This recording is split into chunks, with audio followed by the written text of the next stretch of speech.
Welcome back to my channel. So today I'm going to be giving specifically BIPOC students at FSU some advice. And so a little bit about me is I'm Michelle. I recently graduated this summer with a dual degree in international affairs with an honors thesis, and the other degree was in information technology. And I also graduated with the global citizenship certificate with honors, and I graduated summa cum laude with a 3.972 GPA. So if you want a video about how I managed all of that, let me know in the comments below with a book emoji. And so a little bit about my identity. So I identify as a Black individual. I am of mixed race. I am Dominican American. My dad was in the military for a long time, so I would say my hometown is Honolulu, Hawaii, because I lived there for 5 to 6 years. I'm not first gen, but I do have a lot of friends that are. So if you ever need somebody to talk to, if you have any questions, I can refer you to them. Just let me know in the comments below or DM me via Instagram. So I'm gonna go with my first tip, which is knowing that you belong here. So I think one thing, especially as a BIPOC and being at a PWI, a predominantly white institution, it can be very overwhelming at times because it can feel like you don't really have a place on campus, or this campus is not really made for you by being at a PWI, in which a lot of the spaces are made predominantly for white people. So because of that, I would say honestly just always remember that you belong here and that you have a space here at Florida State University. Always take up your space and do not dim your light for other people. And one example of this is just don't conform to whiteness for the sake of other people, your name. I remember I was talking to some people in the summer and they were telling me oh, since I've came here, I've haven't really pronounced my name with the accents. It's don't do that. If other people are struggling to pronounce your name, make sure that they say your name correctly, because there's a lot of power in that, and you shouldn't have to basically conform for the sake of other people's comfort. So things like that, I would just say always be who you are and take up that space. And then on my next point, I would say speak up and speak out. If you see something that's happening against you or other people, discrimination of some kind, I would say always speak out. And if you're not a confrontational person, you can do this in other ways. You can report this on report.fsu.edu, or even just share your story on social media. There was this one incident that happened in the fall of, I think, 2022. I'll put it here, the screenshot of the story, but basically the person that was affected by this discrimination that occurred, they put their story on social media and then it gained traction, and eventually so many things came out of it. So I would say really if something happens to you, please share your story. Even with myself, I had my incident with FSU IP and I made a video about it. I also always talked about it because I always want to let other people know whatever happened to me is not okay. And if something happens to you discrimination wise, just make sure that you have your story heard and that you voice that this is not okay and it shouldn't be happening to you or other people. So I would say that just call out people. It can be fellow students, it can be faculty, professors. I've called out people in person in an email, so don't be afraid to do that, because honestly, why would you get in trouble for talking about something that somebody did wrong, if somebody did a microaggression or something like that? So I would say share your story and always speak up and speak out for other people. My third point is that things take time. So just know that eventually your interests, majors, things like that will unfold and you'll find your way in your path. So one example for me is during my freshman year, I was kind of sad because I didn't have a lot of activities or leadership positions going on. So I felt kind of bad whenever other people would talk to me. They're yeah, I'm doing this, I'm president of this, I'm do-do-do-do-do. And it'd be other freshmen, and I would feel kind of bad because I'm oh, I'm not doing a lot. But in actuality, I'm very glad that my freshman year, I just had time to calm down and really figure out what I liked and what I wanted to do. And things eventually just unfolded for me. One involvement that I did do my freshman year was Freshman Leadership Institute, also FLI, and through that I learned a lot about other people, leadership styles, things like that, and I feel it really helped me and gave me a really good foundation for the rest of my undergraduate career. So if you're interested in leadership and you're feeling kind of lost, or you just want to connect with other leaders on campus, because a lot of people from my FLI class really successful, like SGA treasurer, things like that. So I would really recommend that you go to FLI if you're somebody who wants to get into leadership and things like that. But I'm really glad that, you know, during my freshman year, I really had time to settle down and didn't have as much stuff as I did compared to senior year.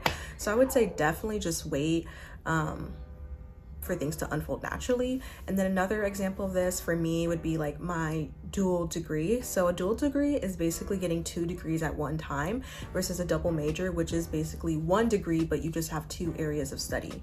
And so I was initially planning my sophomore year to do a double major with international affairs, environment, and society. And so I was planning on doing that, but then the summer before my junior year, I was having like a crisis of some sort. My mental health, physical health, emotional health was not doing good during that summer. Like, it was possibly like the worst summer of my entire life.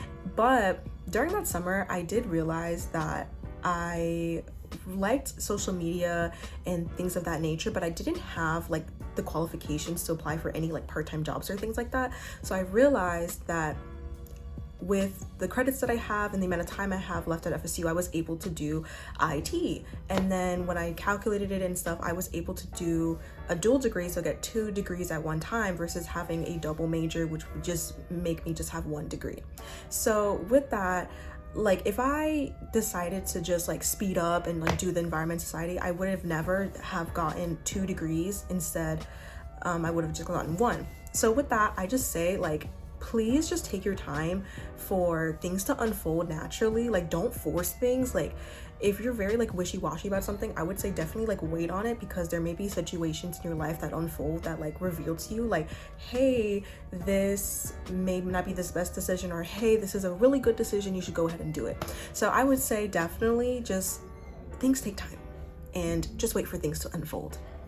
And so another point with this is that, like, for example, like, I was very distraught because I didn't have any friends because I came from Honolulu, Hawaii. And so there was literally like nobody. There's only one guy that went to FSU from my school, but he was at the College of Engineering. So basically I just had no friends, really. So I was like very distraught because I was like, when are my friends coming? When are they coming? And eventually they came within a couple months within my freshman year, my first semester. And with that, I wouldn't have been able to find them if I didn't go out of my comfort zone and try to meet new people. So I would say with that, definitely try to do that. I would say definitely like go out. Please go outside. Like, go outside of your room, go to activities that they have like on campus. So I would say I got out of my comfort zone by meeting new random people at Swanee. So I made the executive decision in my head that I'm going to sit with random people at Swanee because I didn't have any friends. Like, what was I gonna lose? Like, really, I had no friends. Like, I was coming from Honolulu, Hawaii. Like, really, what was I gonna lose? So I decided to go sit with random people at Swanee. And I did that. Eventually, I found this one guy named Keon, and I was just like, I remember I had a conversation with him, and I was like, this is a really good conversation. I remember after I was walking home to my dorm, and I made a little Instagram story, and I was like, this was a really good conversation. Eventually, like, I would just go to Swanee. I kept seeing him, and then I saw him and 2 other friends, and I was like, okay, hello. And so I kept seeing them, and then this one, like, the 3 of them, I would go sit with the 3 of them, and eventually me and one of the 3 people, we became best friends. And so now we are best friends. Like, we've been friends since my freshman year. So with that, just know, like, if I hadn't like sat with like that random person Keon, I wouldn't have been able to find one of my best friends today, Marvin. So I would say, please get out of your comfort zone, because you'll never know what's gonna happen, to be honest. And with this, I'll cover some BIPOC, like identity-based organizations. You can find this at knownnetwork.com. So Known Network, you can find any organization on this campus. You can find a lot of these organizations at involvement fairs, and they're usually announced at FSU Student Union or like at FSU Student Affairs. Another note I would put is at FSU CGE. That is the Center of Global Engagement, and that's where a lot of international students go. And there's International Coffee Hour, which happens every Friday at about 5 p.m. I think. And so that's where a lot of international students gather. So if you're an international student, I would really recommend you go there. I'm gonna go over the 7 agencies. And so these 7 agencies are like it's kind of like these big giant general organizations, and so I'm gonna put the QR codes and to their Instagrams on the screen, because that's where they like show where they host events, and that's also where they put a lot of the news. And within these agencies, like there's like organizations underneath these agencies in which you can find other organizations related to it. So for example, the Asian American Student Union, you find the Filipino Student Union, Vietnamese Student Union, you know, organizations relating to that identity. So there are currently 7. So there's the Asian American Student Union, Jewish Student Union, Women's Student Union, Black Student Union, Pride Student Union, Hispanic Latinx Student Union, and Veteran Student Union. And most of these agencies, they have offices on the top floor of the union, the student union, and they're usually going to be open like when the union is open. So I'd recommend you go when the union's open, because that's the only way you can get there. I have experiences with BSU Pride and HLSU. BSU, they have a house on West Jefferson Street, and that's where a lot of their activities and events occur. So if you follow the Instagram, they'll like say, oh, this is at the BSU house, come to the BSU house. I really recommend you go. It's a very nice place to go. You can go there to study, you can go there to meet new people. So I really recommend you go there. For HLSU, they have this little place called El Centro, the center, and El Centro's on the 4th floor of the union. And I would go there to study. Also, there's like people there. I would also meet like people there. People there are very nice. Like I would say definitely like my senior year, like it's gotten so much better. Like yeah, I feel like it's definitely way more inclusive. It's way more friendly in comparison to my freshman year, and I really like that. So if you are somebody who identifies as Hispanic Latina, and like let's say there's something like that you're kind of afraid of, like, oh, I don't speak Spanish well, oh, I don't look like it, oh, don't worry about it. Don't worry about it, because just know like that a lot of people are there to support you, and they're really welcoming. Like even if you're not Hispanic Latina, I would say just go. And then the organizations I was mostly involved in were DSA, ALSA, MASA, and Katie Kai. And a lot of these organizations have events and a lot of activities based around, like if it's a cultural org, it's going to be based around the culture. So if you're very interested in that culture, or if you're a part of that culture and want to learn more, I would definitely recommend joining a culture-based org. Even if you're not part of the culture, like I said, you should still go. Like I am part of the Mexican American Student Association. However, I am not Mexican, but I always went because every time I went, like my freshman year, I went with my friend Marvin, because Marvin's Mexican, and so I would just tag along. And honestly, it was so nice because I felt very welcome there. Like even though I'm not Mexican, I felt very, very welcomed, and my presence was appreciated. Like I was never like, oh, she's here. It's like, oh my God, thank you for coming, welcome. And I really, really love that. Shout out to Ruby, love her. But that goes on another point. It's like, go to where your presence is appreciated. Like if you go to an organization or like an event or a space and you don't feel like your presence is properly acknowledged or properly appreciated, or you just don't feel good vibes there, I recommend honestly just leave, because there's a space for you on campus that you will definitely feel welcomed and valued. And so my 5th point is go to functions, parties, clubs, things like that. Like, please go outside. There is a Instagram page called What's Your Groove on Instagram. And it basically just says like all the events that are happening during like the week in Tallahassee. And so I'll put that up here, and it'll tell you about like parties, events, sometimes like raves and stuff like that. So I really recommend, if you're the type of person that likes to go out. And then go outside, please go outside around this campus, because there's a lot of things to do on this campus. And honestly, like my senior year, like I didn't even get to do all of them, to be honest, but definitely go outside.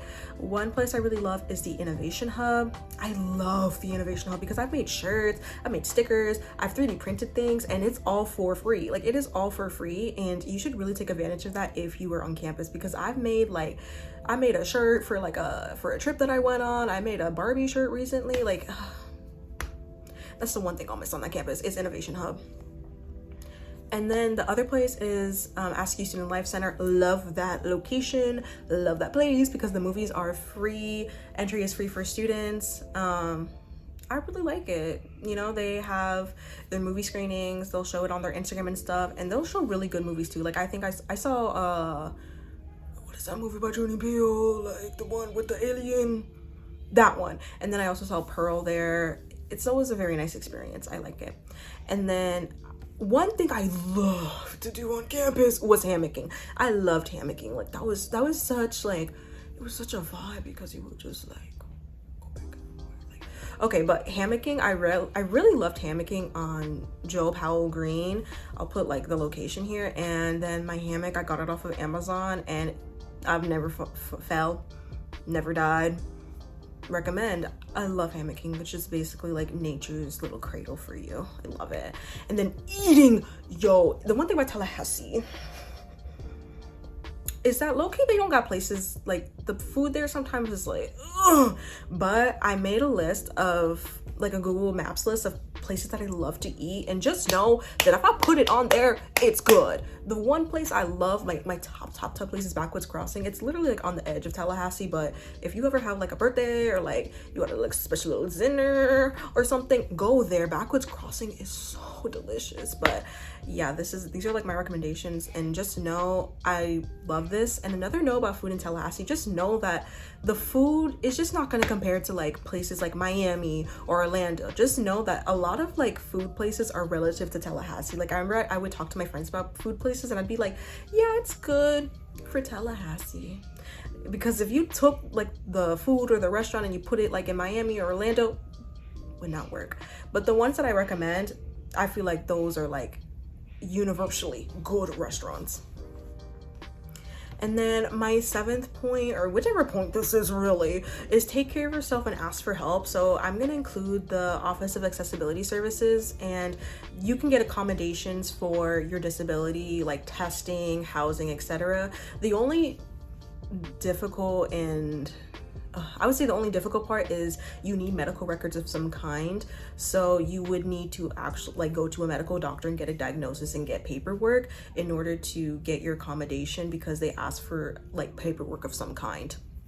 And you can contact them via email or phone, but I found that sometimes they're gonna ignore you via email or phone. So if you're on campus and they have not contacted you, just go in person, because then they literally cannot ignore you. They can't ignore you. So just go. And my last point on this is that know that professors are legally required to give you accommodations. Like they are legally required, because if they don't, they're literally, one, being ableist, and two, not complying with the law, because you are at this public university, you must be granted your accommodations. Like if you go through the OAS and you get it and they don't accommodate to you, you can literally like go on report.fsu.edu and be like, this is an ADA violation, things like that. So just know that professors are legally required, and like if they don't, know that you will not be at fault, the professor will, and the professor could even get fired. So like I said, speak up, speak out whenever there's something going on.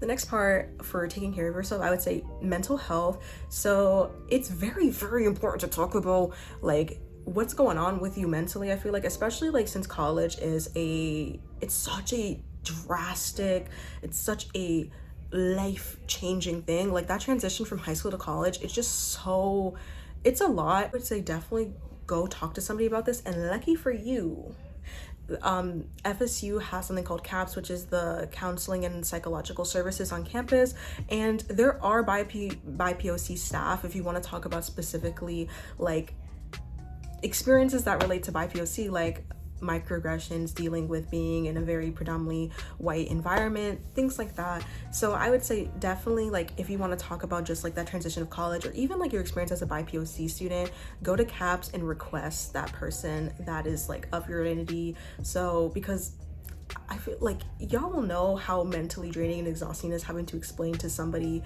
that is not of your background like certain things, like having to explain like, it's like, oh, why can't you just like block your parents or something? I'm Hispanic. And then the next point is physical health. So know that there is the leach and the fitness and movement clinic. And the fitness and movement clinic is more small. The hours are more like kind of limited. But then with the leach, it's like, it's big. Like, just know it's big. Like, if you don't want to see nobody, don't worry about it, because there's places to go and there's like little just a lot of things at the leach. I like the leach more because it's like bigger. But if you're somebody that's starting out at the gym, I would say definitely like the fitness and movement clinic, because it's less intimidating because there's not a lot of people there at times. So it's really your pick. And another point of meeting new people and getting out of your comfort zone is to sign up for a class. You can sign up on the Leach app, and you can sign up for like yoga, spinning, things like that. So I really recommend that if you want to just like move your body with other people and get to know other people. Okay, and then the last point I'm going to go on is spiritual health. This is the members of the Interfaith Council at FSU, so it's a whole bunch of organizations based off faith. So there's predominantly a lot of Christian and Catholic organizations, but there's also Jewish organizations like Hillel and Shabbat.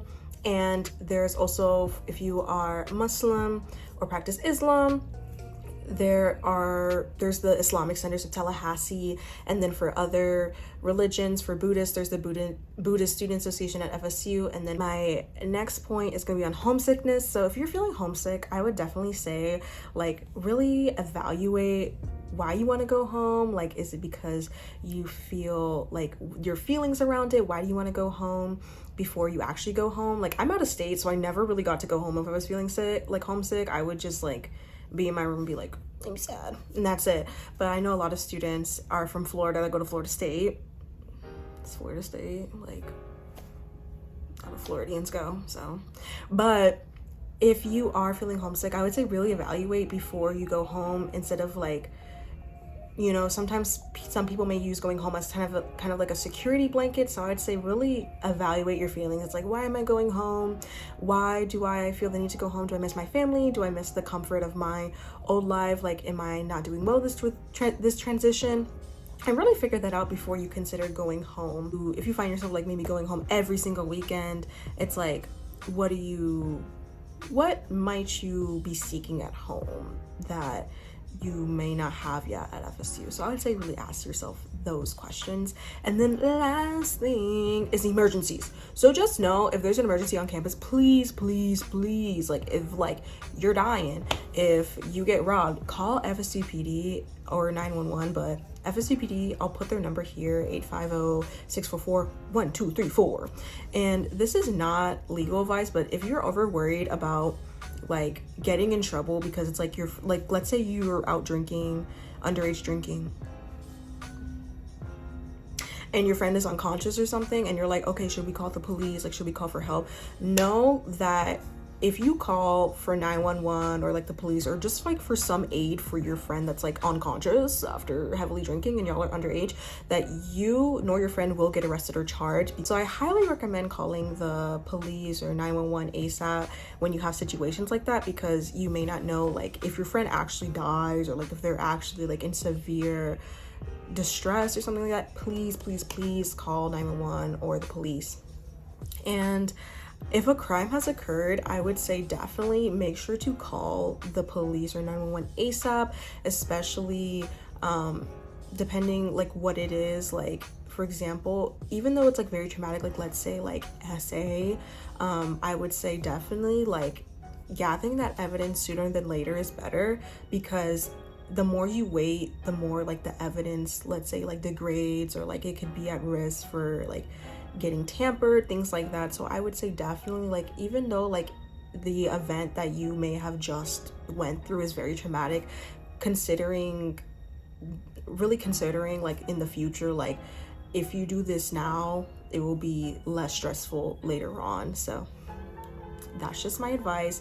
And then the last thing I have is the victim advocate program, and they offer services for victims of like very traumatic events or like crimes or things like that in the present and even in the distant future. So it could have happened like 10 years ago, but you can still call them, and they'll be able to help guide you through that experience and like basically give you services in order to help you overcome what's going on in your life. And I found that they were very supportive, because I've had to go to them like a couple times during my undergraduate career, and like didn't know what to do a lot of the times. I was very distressed because it's not something I talked to my family about or like other people about. Like I just wanted to deal with it alone. But I know calling like the VIP was very, very helpful for me, and it really like, it was honestly just like it was such a staple during my undergraduate career. So if you ever have like an event that happens to you, especially like things like SA, I would say definitely call the